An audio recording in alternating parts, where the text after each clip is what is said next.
Now I want to give you a live look to St. Peter's Square in Vatican City, where crowds continue to form throughout the morning following the news of Pope Francis's death. You can see how things looked earlier this morning compared to now. There's the front of the building there. We don't have any control over these shots. They continue to change at will, but you can see this morning, folks are coming from all over the world to honor the life and legacy of Pope Francis, who was 88 years old. Washington correspondent Vinay Simlot joins us this morning. And Vinay, one of his last meetings was with Vice President J.D. Vance. Yeah, Jason, Vice President Vance and Pope Francis met on Easter Sunday. The Vatican announced Pope Francis died at 7:35 in the morning on Easter Monday. He leaves behind a legacy of advocacy for the poor, for refugees, for the marginalized, for the climate, and of course, of changes to the Catholic Church. Pope Francis spoke briefly on Easter Sunday, wishing the thousands in St. Peter's Square a happy Easter. He took a lap through the square on the Pope Mobile and blessed babies. It was the Pope's final day on earth, the Vatican says, before he returned to the home of the Father.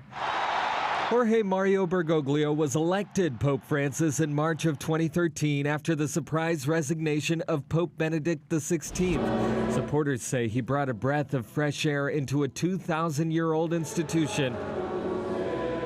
When asked about a possible gay priest, he said in 2013, "Who am I to judge?" He clashed repeatedly with President Donald Trump and Vice President J.D. Vance over immigration policy. Though Pope Francis and Vice President Vance met on Easter Sunday, the Vice President tweeted, "My heart goes out to the millions of Christians around the world who loved him." He added, "I was happy to see him yesterday, though he was obviously very ill." Starting in mid-February, Pope Francis spent 38 days in the hospital after battling a severe case of pneumonia in both lungs. The White House tweeted this photo early this morning and said, "Rest in peace, Pope Francis."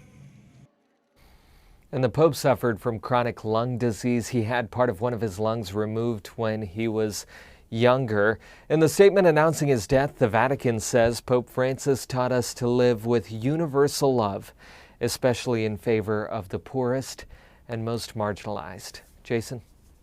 We could certainly all do a better job of. Vinay Simlot live in Washington, thank you. And you may be asking, what happens next? The Pope will likely lie in state at St. Peter's Basilica before the celebration of a funeral mass. Francis had said that he will be interred at a smaller basilica in Rome, which would make him the first pope to be buried outside of the Vatican in 100 years. That will happen in 4 to 6 days per Vatican protocol. Now, as far as selecting a new pope, the papal conclave begins 15 to 20 days after a pope's death. Cardinals will lock themselves inside the Sistine Chapel and vote on candidates until someone receives a 2/3 majority. Black smoke coming from the chapel signals a failed vote, while white smoke means that they have elected a new pope. That person then chooses a name and is introduced on the balcony overlooking St. Peter's Square. We will have continuing coverage of the death of Pope Francis all morning long and online at QCNews.com, as well as on our new streaming app, Queen City News Plus.